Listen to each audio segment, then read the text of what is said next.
Hello friends, welcome to our YouTube channel learn with NH. आज के इस video में दोस्तों हम पटवार एग्ज़ाम से संबंधित एक मॉडल पेपर के बारे में चर्चा करने वाले हैं।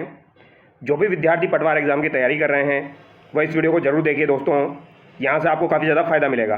पटवार एग्ज़ाम से संबंधित लगभग सभी सवाल मैं आपको करवाने वाला हूँ, जीके से संबंधित। तो चलिए बिना देरी के शुरू करते हैं दोस्तों। जो भी विद्यार्थी पटवार एग्ज़ाम की तैयारी कर रहे हैं सभी विद्यार्थी जुड़ जाइए। एकदम शानदार सवाल यहाँ पर होने वाले हैं दोस्तों, जो कि आपके एग्ज़ाम पैटर्न पर आधारित होने वाले हैं। तो चलिए शुरू करते हैं। पहला सवाल देखिए, हड़प्पा एवं मोहनजोदाड़ो को एक विस्तृत साम्राज्य की जुड़वा राजधानी किसने कहा है? तो हड़प्पा और मोहनजोदाड़ो को एक विस्तृत साम्राज्य की जुड़वा राजधानी किसके द्वारा कहा गया है? डीपी अग्रवाल, पिग्गट महोदय, मार्शल या दशरथ शर्मा? तो यहाँ पर आपका राइट आंसर क्या हो जाएगा दोस्तों? पिग्गट महोदय हो जाएगा। ऑप्शन बी यहाँ पर आपका सही हो जाएगा। अगला सवाल देखिए, प्रकाश के अपवर्तन की क्रिया में कौन सी भौतिक राशि अपरिवर्तित रहती है? तो प्रकाश का जो अपवर्तन होता है उसमें आपकी कौन सी भौतिक राशि ऐसी है जो कि अपरिवर्तित रहती है? आवर्ती, वेग, तरंगदैर्ध्य या फिर इनमें से कोई नहीं? तो यहाँ पर आपका राइट आंसर क्या हो जाएगा दोस्तों? फ्रीक्वेंसी हो जाएगा। ऑप्शन ए यहाँ पर आपका करेक्ट हो जाएगा। आवर्ती जो है दोस्तों वो आपकी अपरिवर्तित रहती है, वेलोसिटी चेंज हो जाती है और वेव लेंथ जो है वो भी आपकी चेंज हो जाती है। अब अगला सवाल देखिए, अशोक के किस शिलालेख में धार्मिक सहिष्णुता पर जोर दिया गया था, इसका उल्लेख मिलता है? तो अशोक का ऐसा कौन सा शिलालेख है जिसमें आपकी धार्मिक सहिष्णुता पर जोर दिया गया है? पहला शिलालेख, पांचवा शिलालेख, 12वां शिलालेख या फिर आपका 13वां शिलालेख? तो ये आपका कौन सा हो जाएगा दोस्तों?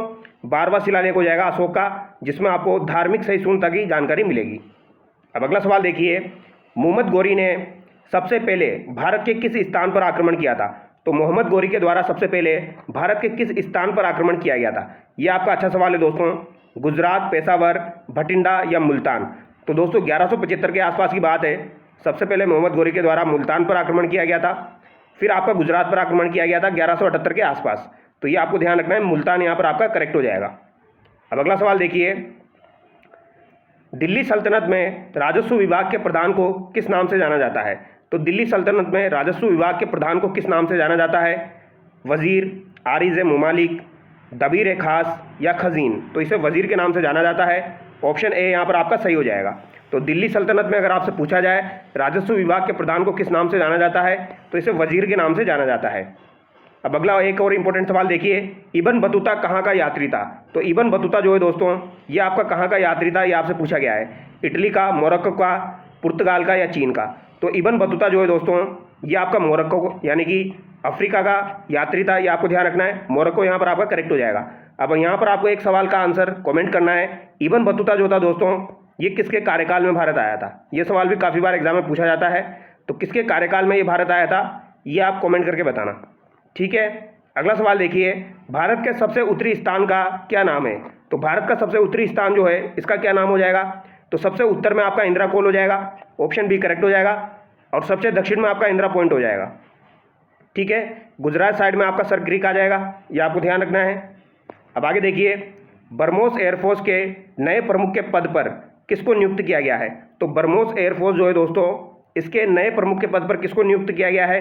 तो यहाँ पर जयतीर्थ राघवेंद्र जोशी को नियुक्त किया गया है, ऑप्शन सी करेक्ट हो जाएगा।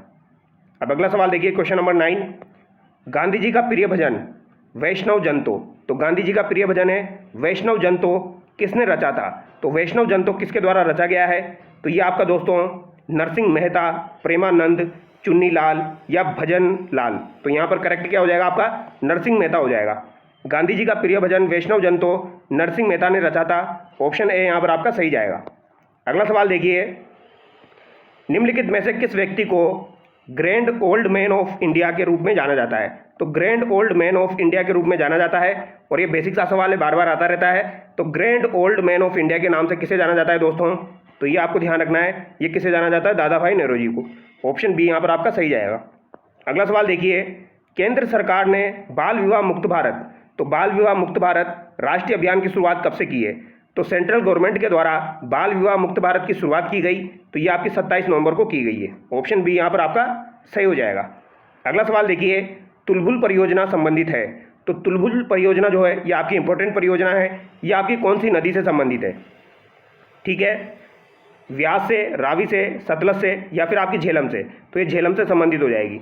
और झेलम नदी जो है दोस्तों ये आपकी पाकिस्तान की और साथ ही साथ भारत की सीमा बनाती है, ये आपको ध्यान रखना है। यानी झेलम नदी आपकी पाकिस्तान और भारत को अलग करती है, तो ये आपको ध्यान रखना है। ये सवाल भी आपका पूछा जा सकता है। तो तुलबुल परियोजना जो है ये आपकी झेलम नदी पर हो जाएगी। यामानदू ओरसी किस देश के अगले राष्ट्रपति बने हैं? तो यामानदू ओरसी किस देश के राष्ट्रपति बने हैं दोस्तों? तो ये आपके उरुग्वे के बने हैं। ऑप्शन डी यहाँ पर आपका करेक्ट हो जाएगा। अगला सवाल देखिए दोस्तों, संसद के किसी सदन के 2 सत्रों के बीच अंतराल किससे अधिक नहीं होना चाहिए? तो संसद के किसी सदन के 2 सत्रों के बीच अंतराल किससे अधिक नहीं होना चाहिए? तो ये आपका 6 महीने से अधिक नहीं होना चाहिए। बेसिक सा सवाल है। आगे देखिए, केंद्रीय मंत्रिपरिषद के विरुद्ध अविश्वास प्रस्ताव कहाँ प्रस्तुत किया जा सकता है? तो ये सवाल इंपॉर्टेंट सवाल आपका बनता है। केंद्रीय मंत्रिपरिषद जो होती है दोस्तों, उसके विरुद्ध अगर आपको अविश्वास प्रस्ताव प्रस्तुत करना है तो कहाँ पर प्रस्तुत किया जाता है? तो अविश्वास प्रस्ताव हमेशा दोस्तों आपका लोकसभा में प्रस्तुत किया जाता है। ऑप्शन बी यहाँ पर आपका करेक्ट हो जाएगा। ठीक है, अगला सवाल देखिए, भारत में राष्ट्रपति के चुनाव संबंधी विवाद के मामले को निम्नलिखित में से किसके पास भेजा जाएगा? तो अगर आपका राष्ट्रपति जो है दोस्तों, उसका चुनाव संबंधी कोई विवाद हो जाता है तो अनुच्छेद 71 के तहत वो आपका दोस्तों किसके पास भेजा जाएगा? भारत के उच्चतम न्यायालय यानी कि सुप्रीम कोर्ट के पास जाएगा। वो सुप्रीम कोर्ट जो है वो उसका निवारण करेगा, ये आपको ध्यान रखना है। ऑप्शन सी यहाँ पर आपका करेक्ट जाएगा। अगला सवाल देखिए, केंद्र सरकार ने शिक्षकों को सशक्त बनाने के लिए कौन सा ऐप लॉन्च किया है? तो हमारे जो शिक्षक है दोस्तों, इनको सशक्त बनाने के लिए सेंट्रल गवर्नमेंट ने कौन सा ऐप लॉन्च किया है? विद्यार्थी ऐप तो ये नहीं होगा, टीचर ऐप यहाँ पर लॉन्च किया गया है। ऑप्शन बी यहाँ पर आपका करेक्ट हो जाएगा। एजुकेशन ऐप भी नहीं है, साला ऐप भी नहीं है, टीचर ऐप यहाँ पर आपका करेक्ट हो जाएगा। अगला सवाल देखिए, भारी मोटर वाहनों के लिए डीजल तेल अधिक पसंद किया जाता है क्योंकि? तो भारी मोटर वाहन जो होते हैं दोस्तों, वहाँ पर डीजल तेल आपका अधिक पसंद किया जाता है। क्यों पसंद किया जाता है? तो भैया उसमें अधिक क्षमता होती है और उससे ईंधन की बचत होती है। ऑप्शन सी यहाँ पर आपका करेक्ट हो जाएगा। अगला सवाल देखिए, भारतीय तटरक्षक बल 27 से 30 नवंबर तक सारेक्स 24 कहाँ आयोजित किया जाएगा? तो भैया सारेक्स 24 जो है ये आपका कहाँ पर आयोजित हुआ है? ये जो सारेक्स 24 है ये आपका 27 से 30 नवंबर को आयोजित हुआ। ये कहाँ पर आपका आयोजित हुआ था? तो ये कोची। ऑप्शन डी यहाँ पर आपका करेक्ट हो जाएगा। अगला सवाल देखिए, नाडा ने डोपिंग टेस्ट परीक्षण का नमूना देने से इनकार करने के लिए कारण बजरंग पुनिया पर कितने वर्ष के लिए निलंबित किया है? यानी कि जो बजरंग पुनिया है दोस्तों, इनको निलंबित किया गया है, तो कितने वर्षों के लिए इनको निलंबित किया गया है ये आपसे पूछा गया है। ठीक है, क्योंकि इन्होंने डोपिंग टेस्ट जो होता है उसका जो नमूना देने से इनकार कर दिया, तो इनको कितने समय के लिए नाडा ने दोस्तों निलंबित किया है? तो इनको 4 वर्ष के लिए निलंबित किया है। कितने वर्ष के लिए? 4 वर्ष के लिए इनको निलंबित किया है। अगला सवाल देखिए, नाभिकीय रिएक्टरों में ग्रेफाइट का प्रयोग किया जाता है, तो ग्रेफाइट का प्रयोग किस लिए किया जाता है? मंदक के रूप में किया जाता है, यानी एज मॉडरेटर इसका उपयोग किया जाता है। ऑप्शन सी यहाँ पर आपका करेक्ट हो जाएगा। देखिए ये सवाल जो है ये आपको देखने में इजी लग रहे होंगे, लेकिन ये वास्तव में इजी नहीं होते हैं। जब हम 4 ऑप्शन पढ़ते हैं तो कंफ्यूज हो जाते हैं। अब आप पढ़ोगे स्नैक के रूप में तो आपको लगेगा यार स्नैक भी होता है, विमंदक भी होता है, तो आप कंफ्यूज हो जाओगे। ठीक है, तो ये सवाल आपको ध्यान रखने हैं। भारत में सबसे बड़ा बौद्ध स्तूप कहाँ स्थित है? तो भारत में सबसे बड़ा ऑप्शन के अनुसार आपको आंसर करना है सारनाथ, सांची, अजंता, गया। तो ये कौन सा हो जाएगा आपका? सांची वाला हो जाएगा दोस्तों। ऑप्शन बी यहाँ पर आपका करेक्ट हो जाएगा। थर्मामीटरों में आमतौर पर पारे का प्रयोग किया जाता है क्योंकि इसमें क्या होता है? तो दोस्तों पारे का प्रयोग क्यों किया जाता है ये आपको बताना है। उच्च अधिक तरलता होती है, उच्च सघनता होती है, उच्च चालकता होती है, या उच्च विशिष्ट ऊष्मा होती है? तो ये आपको बताना है दोस्तों। अब यहाँ पर उच्च तरलता तो आपका आंसर होगा नहीं, ये तो आपका वैसे गलत हो गया। सघनता हाई डेंसिटी का भी यहाँ पर कोई रोल नहीं है। यहाँ पर हाई कंडक्टिविटी या फिर हाई स्पेसिफिक हीट ये आपको बताना है। तो इसमें से क्या आंसर होगा इसका? तो यहाँ पर आंसर हो जाएगा आपका उच्च विशिष्ट ऊष्मा होती है। अगला सवाल देखिए, चंद्र सतह पर एक प्रेक्षक को दिन के समय आकाश दिखाई देगा, तो दिन के समय आकाश कैसा दिखाई देगा चंद्र सतह पर एक प्रेक्षक को? तो भैया अगर आप चंद्रमा की सतह पर चले जाओगे और अगर आप वहाँ से यहाँ पर देखोगे तो आपको आकाश कैसा दिखाई देगा? आपको काला दिखाई देगा। काला क्यों दिखाई देगा? क्योंकि प्रकाश का प्रकीर्णन तो हो ही नहीं पा रहा, वहाँ पर वायुमंडल नहीं है, तो वायुमंडल नहीं होने के कारण वहाँ पर प्रकीर्णन नहीं होगा। प्रकीर्णन होने के बाद ही हमको दोस्तों आकाश नीला दिखाई देता है। हम यहाँ से देखते हैं तो वायुमंडल उपस्थित है, तो वायुमंडल के कारण प्रकीर्णन होता है और प्रकीर्णन की वजह से ही हमें आकाश नीला दिखाई देता है, लेकिन वहाँ पर प्रकीर्णन नहीं होगा तो काला दिखाई देगा। ऑप्शन डी यहाँ पर आपका करेक्ट हो जाएगा। अगला सवाल देखिए, भारत का एकमात्र स्थान जहाँ टीन पाया जाता है, तो टीन आपका कहाँ पर पाया जाता है? जावर, रीवा मध्य प्रदेश, बस्तर छत्तीसगढ़, सेलम तमिलनाडु। तो बस्तर छत्तीसगढ़, यानी कि छत्तीसगढ़ जो है दोस्तों यहाँ पर आपका टिन पाया जाता है। ऑप्शन सी यहाँ पर आपका सही हो जाएगा। जब आपके लोहे में जंग लगता है तो उसका भार कैसा हो जाता है? तो जब लोहे में जंग लगता है, जंग लगना जो है दोस्तों ये एक आपका रासायनिक परिवर्तन है। पहली बात तो आपको ये ध्यान रखनी है, ये आपका कैसा परिवर्तन हो जाएगा? रासायनिक परिवर्तन हो जाएगा। ठीक है, ये आपसे पूछा जा सकता है। तो जंग लगना कैसा परिवर्तन है? रासायनिक परिवर्तन है। इसमें भार क्या होता है दोस्तों? बढ़ जाता है। जंग जैसे लगेगा उसका भार बढ़ जाएगा। अगला सवाल देखिए, कार्बन का सर्वाधिक कठोर अपरूप होता है, तो सर्वाधिक कठोर अपरूप आपका हीरा डायमंड हो जाएगा। निम्नलिखित में से कौन सा फुट लूज उद्योग का एक उदाहरण है? तो फुट लूज उद्योग का एक उदाहरण आपका कौन सा हो जाएगा, ये आपको बताना है। तेल शोधन, चीनी, एल्यूमिनियम या सॉफ्टवेयर। तो दोस्तों आपके जो मोबाइल से जुड़ी हुई चीज़ें रहती है वो आपकी फुट लूज उद्योग के अंतर्गत आती है, तो यहाँ पर सॉफ्टवेयर आपका राइट आंसर हो जाएगा। ठीक है। जवाहरलाल नेहरू बंदरगाह कहाँ स्थित है? तो जवाहरलाल नेहरू बंदरगाह आपका कहाँ पर स्थित है? तो ये आपका नवी मुंबई में स्थित है। ऑप्शन सी यहाँ पर आपका करेक्ट हो जाएगा।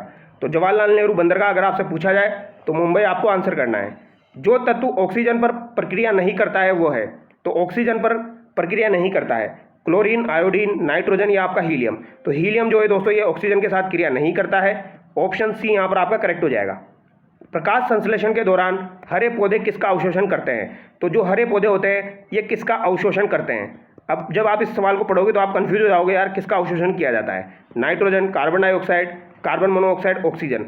तो भैया कार्बन डाइऑक्साइड जो है इसका अवशोषण करते हैं। ऑप्शन बी करेक्ट हो जाएगा।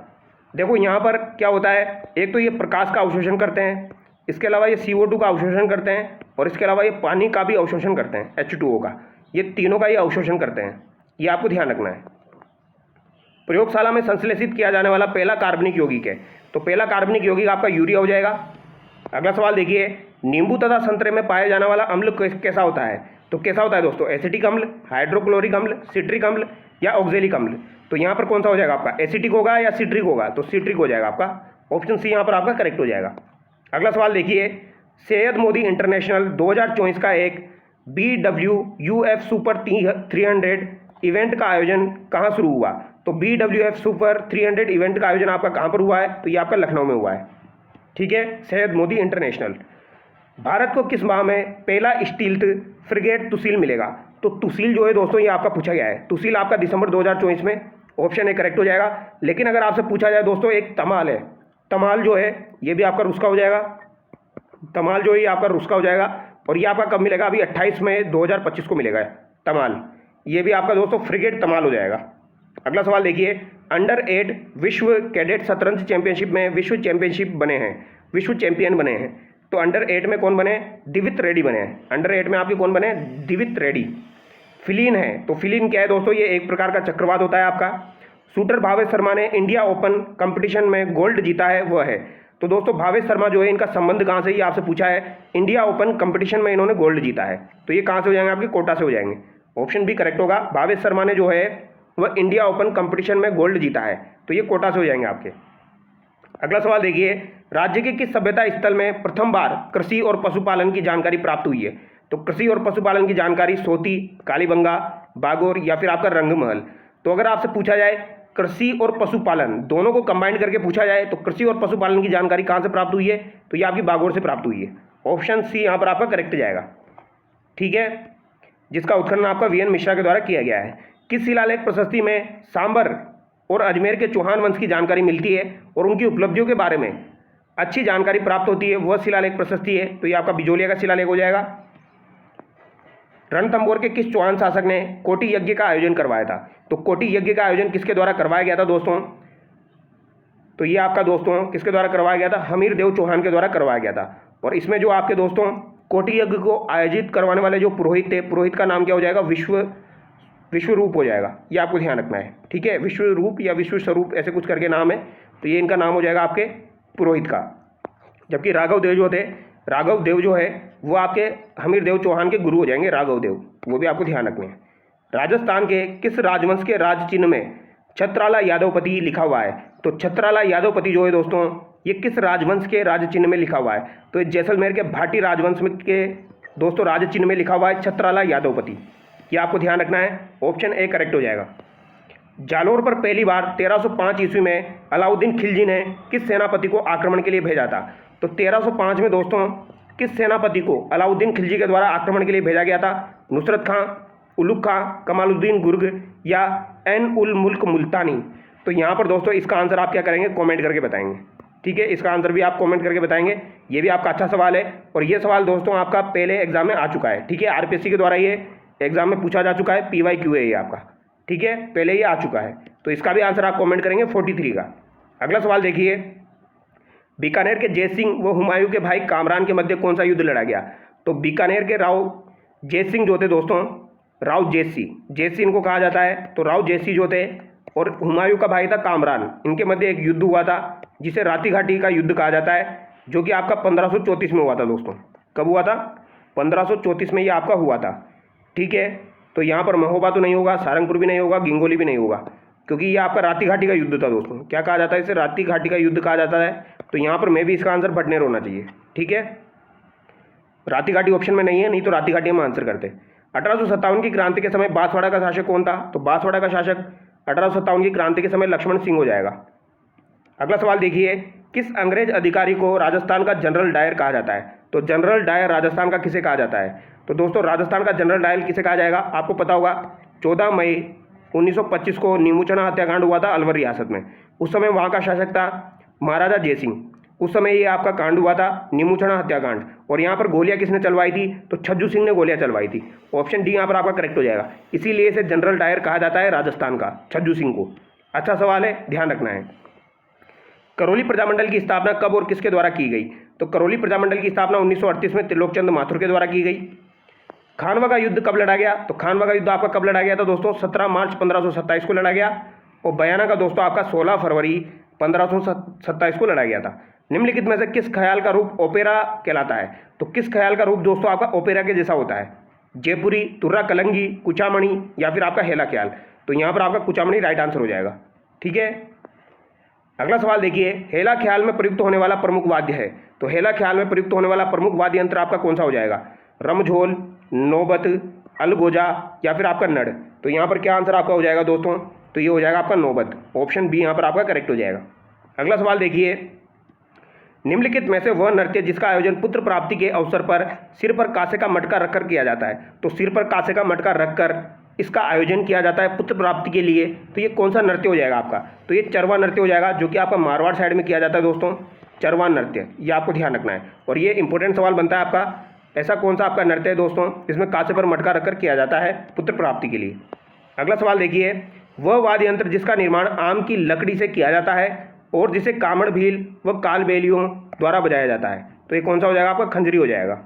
अगला सवाल देखिए, यहाँ पर आपका दिया गया है कठपुतलियाँ उदयपुर की हो जाएगी, नांदने आपके भीलवाड़ा के हो जाएंगे, तलवार सिरोही की हो जाएगी, बादला आपका जोधपुर का हो जाएगा। 1 2 3 4 यहाँ पर आपका राइट आंसर हो जाएगा। अगला सवाल देखिए, बारात जाने के बाद पीछे से वर पक्ष के घर रात को महिलाओं के द्वारा गाए जाने वाला गीत एवं खेल को कहते हैं? तो भैया जो आपका बारात जाने के बाद पीछे से वर पक्ष के घर रात को महिलाओं के द्वारा गाए जाने वाले जो गीत और खेल होते हैं उनको क्या कहा जाता है? ओलंदी, रंगभरी, टूटिया या जेवड़ी? तो इसका आंसर दोस्तों मुझे पता नहीं है, इसका आंसर एक बार चेक करना पड़ेगा। ठीक है, वैसे इसका टूटिया हो सकता है। अगला सवाल देखिए, राजस्थान का प्रथम जल जौहर रणथंभौर दुर्ग में रानी रंग देवी द्वारा किस जलाशय में किया गया था? तो किस जलाशय में ये किया गया आपका? तो ये दोस्तों आपका दोस्तों पद्मा तालाब में किया गया था, जिसे रनिहार तालाब भी कहा जाएगा। ऑप्शन बी यहाँ पर आपका करेक्ट हो जाएगा। शुक्र तालाब का निर्माण तो दोस्तों 1570 में नागौर में अकबर के द्वारा करवाया गया था। दुगारी झील तो आपकी और चोपड़ा झील, तो ये आंसर इसका होगा नहीं, तो यहाँ पर रनिहार तालाब आपका आंसर हो जाएगा। दूधवा खारा चूरू किसान आंदोलन में किस महिला का महत्वपूर्ण योगदान रहा? ये आपका इंपॉर्टेंट सवाल बनता है दोस्तों। इंपॉर्टेंट क्यों है? क्योंकि दूधवा खारा चूरू जो किसान आंदोलन हुआ था ये आपका बीकानेर रियासत में हुआ था, और इसमें हम क्या पढ़ते हैं? हनुमान सिंह पढ़ते हैं। हनुमान सिंह का योगदान रहा था दूधवा खारा किसान आंदोलन में। लेकिन यहाँ पर क्या पूछा गया है? महिला का पूछा गया है। तो कौन सी महिला का महत्वपूर्ण योगदान रहा है? तो ये खेतूबाई का योगदान रहा था। किसका योगदान रहा दोस्तों? खेतूबाई का योगदान रहा था। ठीक है, ये बात आपको ध्यान रखनी है और ये इंपॉर्टेंट सवाल बनता है। और खेतूबाई जो है ये मग्गाराम वेद जो थे इनकी बहन थी दोस्तों। वह स्थान जिसे 13 जैन मंदिरों का व जैन धर्म के महान कवि ऋषभदास तथा आचार्य श्री विजयसेन सूरीवर का जन्म स्थान होने का गौरव प्राप्त है। यह भी आपका अच्छा सवाल है दोस्तों। ऐसा कौन सा स्थान है जहाँ पर 13 जैन मंदिरों का व जैन धर्म के महान कवि ऋषभदास जी जो है और आचार्य श्री विजय सेन सूरीवर का जन्म स्थान होने का गौरव प्राप्त है? तो ये आपका अजमेर हो जाएगा। अजमेर देखिए आप, नाडोल नहीं है यहाँ पर, घाणेराव नहीं है, रणकपुर नहीं है, नारलाई अजमेर हो जाएगा, नारलाई अजमेर हो जाएगा आपका। ऑप्शन सी यहाँ पर करेक्ट हो जाएगा। राजस्थान के सर्वाधिक कार्यकाल वाले कार्यवाहक राज्यपाल है, तो राजस्थान के प्रथम कार्यवाहक राज्यपाल कौन थे? तो प्रथम कार्यवाहक राज्यपाल अगर आपसे पूछा जाए तो ये तो कौन हो जाएंगे आपके? जगत नारायण हो जाएंगे। जगत नारायण जो थे दोस्तों ये आपके प्रथम कार्यवाहक राज्यपाल थे। लेकिन यहाँ पर ये पूछा गया सर्वाधिक कार्यकाल वाले कार्यवाहक राज्यपाल कौन है? गुरमुख निहाल सिंह, शिवराज पाटिल, प्रभा राव, कल्याण सिंह। तो ये आपके शिवराज पाटिल हो जाएंगे। ऑप्शन बी यहाँ पर आपका करेक्ट हो जाएगा। ये 2 साल तक आपके कार्यवाहक राज्यपाल रहे थे दोस्तों, शिवराज पाटिल। किस राज्य का महाधिवक्ता अपना त्यागपत्र किसको संबोधित करता है? तो किसी राज्य का महाधिवक्ता जो होता है ये अपना त्यागपत्र किसे देगा दोस्तों? राज्यपाल को देगा। ऑप्शन सी करेक्ट जाएगा। राज्य विधानसभा में अधिकतम सदस्यों की संख्या हो सकती है, तो अधिकतम सदस्यों की संख्या 500 हो सकती है और मिनिमम कितनी हो सकती है? 60 हो सकती है। पंचायती राज में वित्तीय सुधार हेतु 1973 में किस समिति का गठन किया गया? इंपॉर्टेंट सवाल है। अगर आपको दोस्तों वित्तीय सुधार का पूछा जाए तो वित्तीय सुधार हेतु 1973 में एक समिति का गठन किया गया था। 1973 देखते आपको पता लग जाएगा कौन सी समिति है, तो गिरधारी लाल व्यास समिति। गिरधारी लाल व्यास समिति जो है दोस्तों इसने वित्तीय सुधार हेतु 1973 में प्रयास किए थे, ये आपको ध्यान रखना है। जिले में स्थित जिला परिषद का प्रशासनिक अधिकारी होता है, तो जिले में स्थित जिला परिषद जो है इसका प्रशासनिक अधिकारी कौन हो जाएगा दोस्तों? बीडीओ, सीईओ, विलेज सर्वेंट या फिर विलेज सेक्रेटरी, ग्राम सचिव, ग्राम सेवक, मुख्य कार्यकारी अधिकारी, खंड विकास अधिकारी। तो ये आपका मुख्य कार्यकारी अधिकारी हो जाएगा। ऑप्शन बी करेक्ट हो जाएगा। अगला सवाल देखिए, नगर निगम का अध्यक्ष महापौर अपना त्यागपत्र देता है, तो अध्यक्ष जो है यानी कि महापौर अपना त्यागपत्र किसे देता है? नगर आयुक्त को, संभागीय आयुक्त को, उप महापौर को, मुख्य सचिव को। तो संभागीय आयुक्त जो है दोस्तों इसको तो दोस्तों कलेक्टर जो है वो देता है त्यागपत्र, ठीक है। कलेक्टर किसको देगा? संभागीय आयुक्त को देगा। यहाँ पर पूछा है महापौर का, तो महापौर किसको अपना त्यागपत्र देता है? तो यहाँ पर आपका राइट आंसर जो है दोस्तों उप महापौर होना चाहिए। ऑप्शन सी यहाँ पर आपका करेक्ट होना चाहिए। फिर भी इस सवाल को एक बार चेक करेंगे, किसी बच्चे को अगर इसका श्योरिटी के साथ आंसर पता है तो कमेंट करके बताएगा, ठीक है। 63 में राज्य सूचना आयोग की स्थापना हुई थी, तो राज्य सूचना आयोग की स्थापना आपकी 18 अप्रैल 2006 को हुई थी। ऑप्शन है यहाँ पर आपका करेक्ट हो जाएगा। और राज्य सूचना आयोग की जब स्थापना हुई थी तो MD कोरानी जो थे इसके प्रथम अध्यक्ष बने थे। सिंधलावाटी क्षेत्र है, तो सिंधलावाटी क्षेत्र आपका सीकर साइड में, शेखावटी साइड में स्थित है। तो शेखावटी में कांतली नदी का जो प्रवाह क्षेत्र होता है दोस्तों उसे राजा तोरावाटी कहा जाता है। क्या कहा जाता है? तोरावाटी कहा जाता है। लेकिन यहाँ पर पूछा गया है सिंधलावाटी, तो सिंधलावाटी क्षेत्र भी आपका उधर ही आसपास में ही है। ऑप्शन बी यहाँ पर आपका करेक्ट होना चाहिए, ठीक है, क्योंकि डूंगरपुर बांसवाड़ा तो यहाँ पर होगा नहीं। गुड्डा मालिनी बाड़मेर आसपास का क्षेत्र यहाँ पर दिया गया है और आहोर जालोर पूर्वी क्षेत्र दिया गया है, तो इसका आंसर आपका बी होना चाहिए। अगला सवाल देखिए, राजस्थान का राज्य पक्षी गोडावन राज्य के किस जगह पर सर्वाधिक मात्रा में पाया जाता है? तो गोडावन जो है दोस्तों ये आपका कहाँ पर पाया जाता है? तो ये आपका दोस्तों मरू राष्ट्रीय उद्यान जैसलमेर में पाया जाता है। अब मरू राष्ट्रीय उद्यान जैसलमेर में ये पाया जाएगा, लेकिन ऑप्शन में नहीं दिया गया है। तो यहाँ पर सोरसन 12 में भी ये पाया जाता है, ये आपको ध्यान रखना है, सोरसन 12 में भी ये पाया जाता है। अगला सवाल देखिए, क्वेश्चन नंबर 67, निम्न में से किस फसल को स्थानीय भाषा में गंदिया या पापड़ा कहते हैं? तो ये आपकी किसको कहा जाएगा? अरंडी को कहा जाता है दोस्तों, ठीक है। ऑप्शन डी यहाँ पर सही हो जाएगा। अगला सवाल देखिए, राजीव गांधी सिद्धमुख नहर सिंचाई परियोजना से हनुमानगढ़ जिले की किन तहसीलों को सिंचाई सर्वाधिक प्राप्त होती है?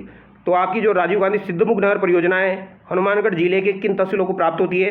तो नौहर और भादरा को प्राप्त होती है। नौहर भादरा तहसील आपकी कहाँ की हो जाएगी? हनुमानगढ़ की हो जाएगी, और इनको दोस्तों सिंचाई सुविधा प्राप्त होती है सिद्धमुख नहर से, ये आपको ध्यान रखना है। आज की वीडियो में हम 68 क्वेश्चन डिस्कस कर रहे हैं। अगर आपको वीडियो अच्छा लगेगा, वीडियो पसंद आएगा, अगर आप कमेंट करेंगे, बताएंगे भाई वीडियो कैसा है, अगर ऐसे सवाल आपको चाहिए रेगुलर बेसिस पर, तो फिर मैं इसको कंटिन्यू करूँगा दोस्तों, ठीक है।